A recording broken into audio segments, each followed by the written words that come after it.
Live from Nashville, Tennessee, it's theTHREE with the Studio C Band.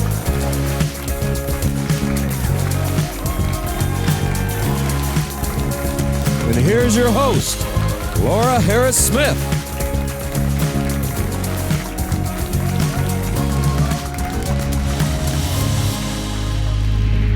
Hi everybody, I'm Laura Harris-Smith. Welcome to theTHREE. Some of my favorite episodes that we get to do here are where we teach you about God's way of eating, taking care of your body, His laws of nature, which involve sunshine and water and oxygen and good sleep health.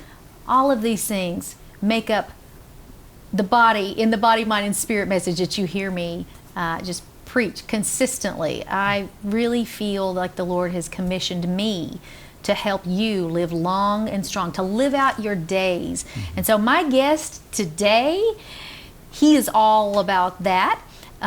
But he also has some really interesting, as we've just been chatting in the last few minutes, this man has authored over 30 books and booklets, and they cover a wide variety of issues. And one of the ones that we're going to get in today is we're going to talk about the topic of preppers and, you know, people who are getting nervous and talking about the end of time, and they're wanting to just hide and store up food. And there's so many things that we want to dive in here today to, because you know this is a topic that you've thought about. And today we're going to explore it and give you some great ideas.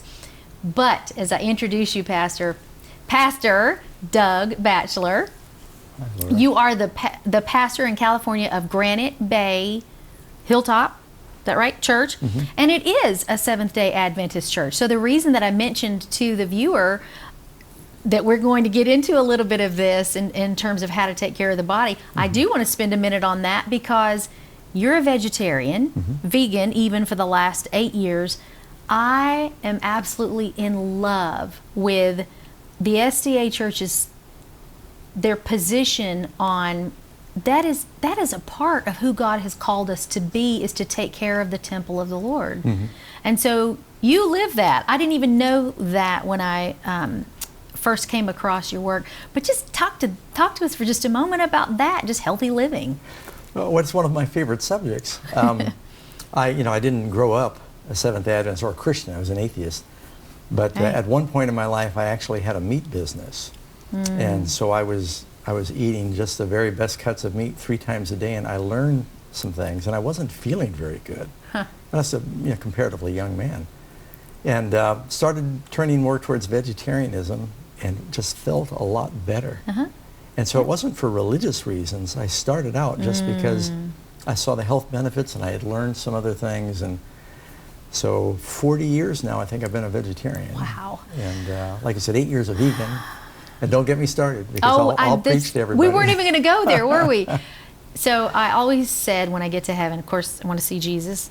I want to see my grandparents. I want to see Elijah. I have now added to that list Ellen G. White, because her writing, not just as a messenger of the Lord about the secrets of the longevity of life and health, and of course spirituality, but she did it in such a incredibly creative, prophetic way with her dreams and her visions. It's just, she encapsulates everything that I'm all about, and I have a great admiration for her work. So then let me just springboard from there into what you just mentioned, which was your testimony. I mean, you were an atheist. I want you to just go back in time and tell us about the non-pastor Doug.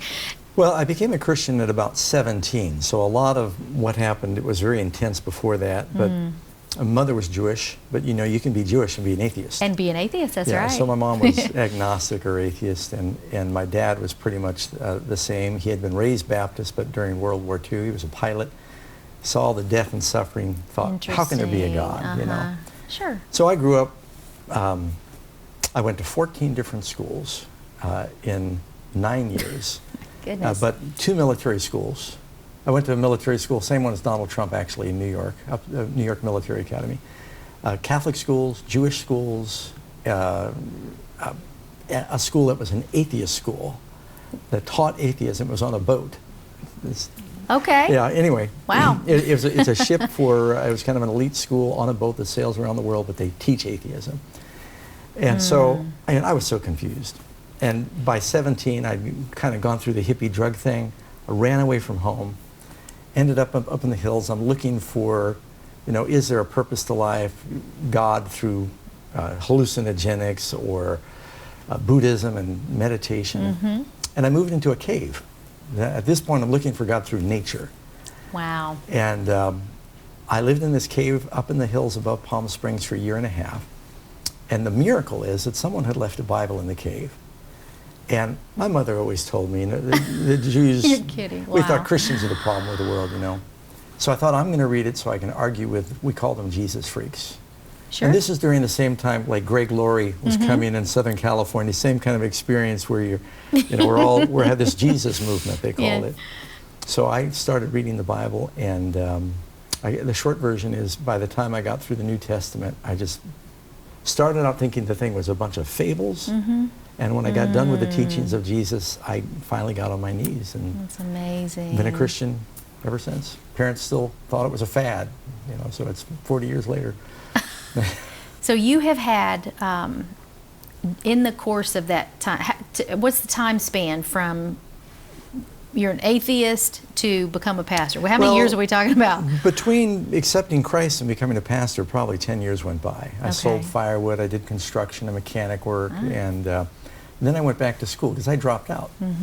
So I got my GED, I went back to college, and the Lord just opened doors to go into ministry.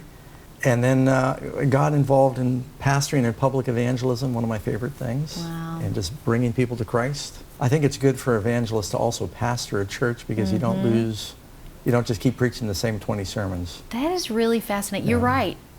You're right. And I find that of those the fivefold ministry, pastors, teachers, evangelists, prophets, apostles, I find that most people have a mix. If they will really dig deeply, I know a lot of prophetic pastors, a lot of evangelist pastors, a lot of apostolic evangelists. Now, how can that be that you're going to plant and, travel and teach? It seems contradictory, but it's no different than the dynamics in a family and the many hats that parents wear. And so I love that. It's a good analogy. Can you tell me, there was a real dark period in your life, and I have seen some pictures. I actually want our viewers to see them because you can see the transformation in your eyes. Tell us about that period.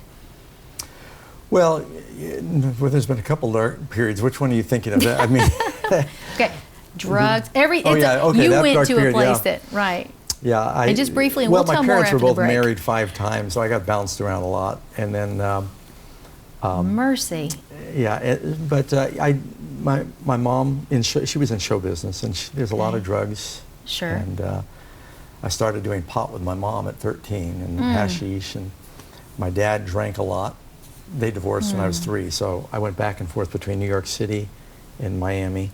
Wow. And just looking for purpose. In and out of jail, I became I started breaking into homes. I didn't need to steal. My dad was a multimillionaire. But just looking for trouble, looking for excitement. And some of the other kids I would steal with, they're the kids of millionaires. You're the only other person I've ever spoke with that went to as many schools as I went to 7 schools in 8 years. Oh, so you went to 9 and 7? Did you say 9 and 7? Finished 9 grades, 14 schools. Oh, mercy. Well, so anyway, I know what you're talking about. There's like this constant sense of change and turnover. In many ways, I feel like it made me who I am today. I don't know a stranger. I was bused into places that I was the minority. My class in school, in elementary school, was the very first one, 1971, where desegregation happened. So I grew up in a very different experience than my siblings, 7 and 10 years older than me, did. But all of that seemed so difficult, all the changing of schools and the moving and divorce and the things that, God used those things. And I am who I am today, and I do what I do and love people that I meet instantly and am able to just, connect with them because of those years. So when we come back from the break, I actually want to talk about your book. You know the one I'm talking about. Heading for the Hills. Heading for the Hills. Yeah. And I love the question mark, heading for the hills. Yeah. So we're going to talk about that prepper movement. You've got some great insight on all of that. So don't go anywhere. We'll be right back after the break, guys. See you in a second. Hi, I'm Laura Harris-Smith, inventor of Quiet Brain Essential Oil Blend. You know, if you would have told me 2 years ago when I was mixing that very first little bottle that we would have thousands of customers from all over the world and that we'd have to quadruple our staff to keep up with the demand produced by our international TV infomercial, I'm not sure I would have believed you. And if you told me I'd be hearing regular testimonies of improved sleep, reduced stress, migraine relief, even help with other neurological challenges like seizures, PTSD, tremors, muscle spasms, even anxiety, well, I probably would have cried. And sometimes when I'm reading the Quiet Brain testimony, I do. But if you would have told me 1 year ago when we introduced our Quiet Brain Variety Gift Box that it would become the biggest selling item on our online store at quietbrainoil.com, I would have said, I believe it. The reason is because I created the gift box to be the perfect combination of all of our Quiet Brain products. The oil itself for topical use on the skin that contains only certified pure oils that can cross the blood-brain barrier and bring speedy relief and neurological support. And our aromatherapy line with our Quiet Brain shampoo and conditioner, candles, inhalers, all of which use the nasal passages to gain direct access to the limbic brain, which is the emotional center of the brain. So whether you need to use Quiet Brain topically or aromatherapeutically, the Quiet Brain gift box has everything that you need. And now we've given our gift box an upgrade without increasing the price. It now comes with our satin Quiet Brain Sleep Eye Mask. Just put a few drops of oil on the nose guard and you're on your way to enjoying a good night's sleep. And it all comes packaged in a beautiful gift box and delivered to the destination of your choice or sent to you so you can use it for 7 different gifts or keep a few for yourself. When sold separately, the items in the box are $160, but you're getting it for $135. That's a $25 savings, meaning that you're getting the nasal inhaler and the shampoo and conditioner for free. The Quiet Brain gift box comes with 1 Whisper Quiet Nightlight diffuser with 16 color options and intermittent mist options, 1 dropper bottle of Quiet Brain, 1 Quiet Brain nasal inhaler, 1 Quiet Brain candle, the satin sleep eye mask, and your healing shampoo and conditioner. And remember, both are color safe, aloe enriched, paraben and sulfate free, loaded with wonderful ingredients like unscented coconut oil, olive oil, sugar beet betaine, and of course the Quiet Brain blend with its 8 essential oils like lavender, frankincense, myrrh, sandalwood, and more. We get repeated testimonies of both being used with great effectiveness during headaches for pain relief. So go to quietbrainoil.com to order. Quiet Brain is a great gift for any time of the year, but especially for seasons like these that bring additional stress. Give the gift of health and peace this year. Give the gift of Quiet Brain.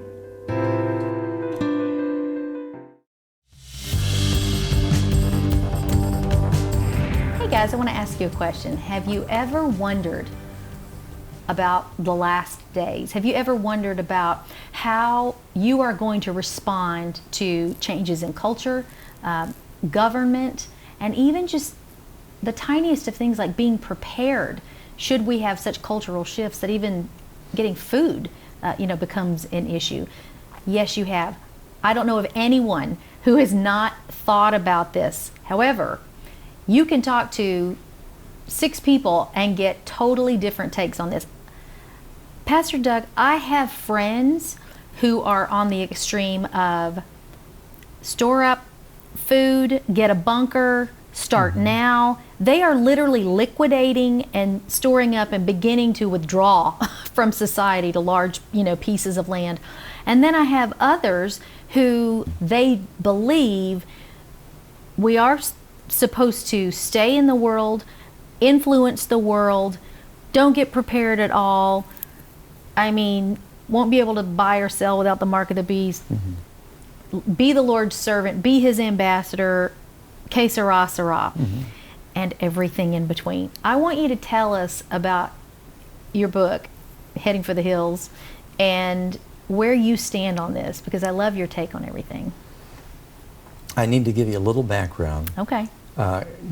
Born in LA, grew up in New York City and Miami, big cities. Yeah. And then I moved to a cave. And Right. I live, which is of course the opposite extreme. I live days without seeing anybody, so like something like a hermit, and way back in these remote mountains. And I just saw this extreme, and then you know, after becoming a Christian, I just saw the world was, you know, going to pot, and it really was back then. And so I thought, you know, I just want to get out in the hills. And the Lord just worked through a series of strange providential miracles where I got some property up in the hills in Northern California. Today it's known as the Emerald Triangle. All of our neighbors are pot growers. Oh, I see. I better qualify that. Not all of them, but most of them really are. Good chunk. But it was a beautiful piece of land up in the mountains. And and then got married. But for 40 years, I've been living off the grid, or I've had a place off the grid, I should say. But I've been involved in ministry where I pastor a church in the capital of California, and you know, which is a big city.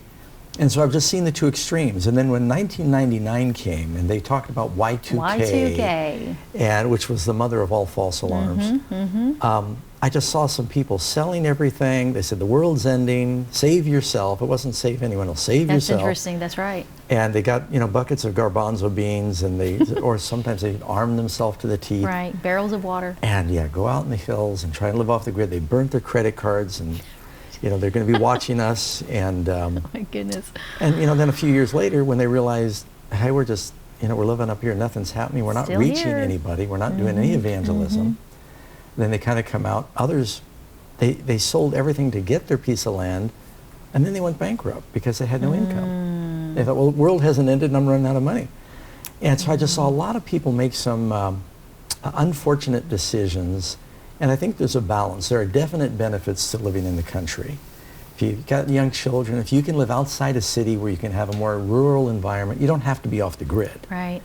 I mean, our nearest neighbor's a mile away, so we're way out. We're 12 miles of dirt road. Nearest gas station is, you know, about 15 miles away, and then 60 miles to the next gas station. And so it's very remote. And a person doesn't have to go that far to get the benefits of country living. You know, the things you want is, you want your kids to be safe. You want to have clean water. Hopefully get out of the congestion, clean air. You don't want to be fighting traffic. But you don't want to be so far away that if you have a medical problem, you need a helicopter. Yeah. And I used to have to load people on helicopters when I lived up in the cave who got injured because there was no other way to get them out. And some thought about that. yeah, you know, some people, they get older and they're living up in the hills, and you don't want to be too far from help. And it's not practical to have to, you know, drive 3 hours to do your shopping. So there's a balance. And I think the other thing is, in the last 20 years, there's been a shift. Most people in the world used to live in rural areas. I think it was 2009, the majority of the world's population now is in urban and cities. Right. Which really, sidebar, it's a good thing we have the Electoral College for that very reason, because there's these massive populations in very small places and representation becomes challenging. So then, tell us about the book. I'm just going to toss that to you. Tell us about the book. Well, the book, basically, the central theme is, do we need to run for the hills? It's, you know, Heading for the Hills, a beginner's guide to country living. And so a lot of preppers have bought the book, but I'm very careful in the book to say, the object of life according to Jesus is not to run and save yourself. Good for you. I loved that. You know, when Jesus says in Matthew 24, when you see the abomination of desolation spoken of by Daniel the prophet, stand in the holy place, let whom who reads understand, those that be in Judea flee into the mountains. And so people pick up on the flee into the mountains. Okay, yeah. But he says, you know, this is a crisis moment when you flee into the mountains. I don't believe that we should stockpile enormous amounts of food to save ourselves. A little bit smart, just so, you know, if there is a, you know, some kind of, they're stripping the shelves in some cities now because of coronavirus scares. But, you know, so you have a little bit of backup. But, you know, God took care of the children of Israel in the wilderness. He fed them. He fed Elijah in the wilderness. Isaiah said, your bread and your water will be sure. And so I don't think we're going to save ourselves by our canned food. And I don't think Christians should isolate themselves so they have no witness anymore. So there's a medium between the benefits of country living for families. And I want you to hang on to that, because after the break I want to discuss that, what you mean by country living, because my father grew up on a farm. My father was a farmer, in other words, and my grandfather was a farmer. I'm all city. So this topic, to me, I want to know what I can do, what I should do. So we're going to get really practical right after the break, guys. Stay close. Hi, Laura Harris Smith here, and you know by now that it's a passion of mine to see people get healthy body, mind, and spirit. As a nutritionist and as someone who almost lost her life due to a lack of proper sleep, I'm convinced that sleep is the most important but the least emphasized puzzle piece for total body health. I created my Quiet Brain Essential Oil Blend to offer support to sufferers of migraine, tremor, PTSD, anxiety, seizures, and more.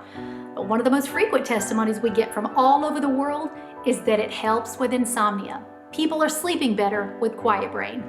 But my other passion is helping people hear God's voice, not just during the day while awake, but also at night while they sleep and dream. And that's why I wrote Seeing the Voice of God, what God is telling you through dreams and visions. And now my two worlds, that as author and inventor, really come together on this topic of sleep and dreams through my Sweet Dreams package. You get one rollerball bottle of Quiet Brain, which is comprised of lavender, frankincense, myrrh, sandalwood, and more, and a copy of Seeing the Voice of God, complete with a 1,000 symbol dream dictionary for interpreting your dreams, and instructions on which vitamins and minerals to help you better remember your dreams. Sleep is the mattress of dreams, so grab this offer while it's still available. One copy of Seeing the Voice of God and one rollerball bottle of Quiet Brain for easy application. And, while supplies last, a free Quiet Brain satin sleep eye mask. So take back your sleep with Quiet Brain and take back your dreams with Seeing the Voice of God. Order today at quietbrainoil.com. Welcome back to The Three, everybody. I'm Laura Harris Smith. We're talking to Pastor Doug Batchelor from Granite Bay Hilltop Church in California. Prolific author, media dynamo, television, radio, all of that. But you're also Karen's husband, father to 5 children. So you understand family. I love family. It's just a huge part of who I am, and I was going to say my readers, but my viewers, the people watching us right now. They love their families. They want to know on this topic, what can they do? Very practically. You say there are some people who they do want to live off the grid. What would you recommend if there was one thing you could say do and one thing you could say don't do? What would those be? Solar is a good thing. We have a home still in the city because we pastor there. We put solar on our house and we're saving a lot of money. So solar's smart. But in our country home, which, like I said, we've had that for 40 years. We have all the conveniences of modern technology. You know, we've got vacuum, we've got microwave, we've got everything you'd have. The house is powered by a couple of big batteries in the sun. And just solar is a smart thing to do. If you live in, you know, rainforest, it may not be smart. But in California, the sun shines all the time. It's free power. Yeah. Okay, so, what should they not do? Don't buy land unless you know it has good water. One of the big tragedies is maybe an unscrupulous realtor will sell someone a piece of land or ranch, and before I even check for termites, I want to check if the water's good. Because if you have good water, you can bring in good soil, you can fix the house, you can do so many things, but if you've got to haul your drinking water, well, it's a lot of heartache for a long time. And so that's just a couple things pop into my mind that I've seen. Mistakes I've seen people make is make sure you've got good water and find out what the place is like year-round if you're looking for a piece of property. Some people, oh, it looks beautiful in the spring, but you didn't realize there's 5 feet of snow in that spot in the winter. In California? You know, there is. When we were building, we're in the hills. And, you know, Sierras, Sierras have a lot of mountains. So when I first started building up there, an old-timer rode by. I'm 19 years old. He rode by on a horse. He said, what are you doing? I'm putting these logs on the ground. So I'm building a foundation. He said, you're going to build a house here? Did you build your house? So this guy's on a horse. I said, yeah. He said, there's 5 feet of snow here in the winter. Don't build here. And, you know, I listened to the guy. That was an angel. And I moved from I was on the north side of this hill. He said, I was from New York City. I didn't know anything. Interesting. So I went to the southern side of the hill, and I thought, oh, yeah, that was smart. So. So country living, Yeah. Are you describing growing your own food, and how do you, Yeah, what does that mean? Well, some people say I'm going to live out of my garden. It's great to supplement your food from the garden. It's not realistic if people say I'm going to live completely out of the garden, unless you're going to grow your own wheat and rice, and you know, some of these things are not practical. But it is really nice eating fresh food out of the out of the garden. The garlic too. That was a Freudian slip? Yeah, I love garlic was. too. I love it. Okay. So then we talked about at the beginning nutrition, and you said, don't get me started there. Since we've got about a minute left, what do you think? Give us a day in the diet of, you know, you are always Dr. Doug, call you Pastor Doug, you do have a doctorate, but what would you say in a day's time, what does that look like for you? What does health and nutrition look like for you? I don't eat between meals. Right? No I snacks. typically eat I might eat an apple, like this morning I ate an apple, a handful of nuts. And I know that they say eat like a king for breakfast. I don't always do that. I don't either. And then I eat 2 meals. I don't ever snack. I don't ever drink soda. It's liquid candy. It is. And you've got Sure to is. exercise. You know, if you've been sitting in a meeting, get up and run around. And praise the Lord, you know, I can probably outrun. I got 8 grandkids. I bet I can outrun them all. So I've got 10. I don't know if I can do that. I was sitting on the couch with my grandson Trevor. He was about 8 at the time, and he's rubbing my arms, and he says, "Lolly," that's what he calls me, Lolly, "your arms are like gooey dough." And I said, "Your grandmother can type 110 words per minute with no mistakes. Would you like to finger wrestle, young man?" And he wasn't impressed, but anyway, that's the extent of my upper body strength. But you remind me so much of Dr. Jim Sharps, who is the founder of the International Institute of Original Medicine, the school, my alma mater. Got my certification as a nutritionist and my original medicine degree, my bachelor's, and then my master's. And in another year, I will be a naturopathic doctor. If I have to head for the hills, I'm coming to your house. I want to come to wherever you are, because not only, well, not just because of the fact that you are prepared, I think in the biblical sense of the word prepared, but you also carry the presence of the Lord. You are peaceful. As I said, you are prolific. You're a pastor. Sorry for the alliterations, but I'm happy to now call you my friend. Laura, so let's keep in touch. Amen. All right, can we do that? All right, thank you guys. Another great episode of The Three. We're always looking out for you, body, mind, and spirit. So join us next time. Take care, everybody.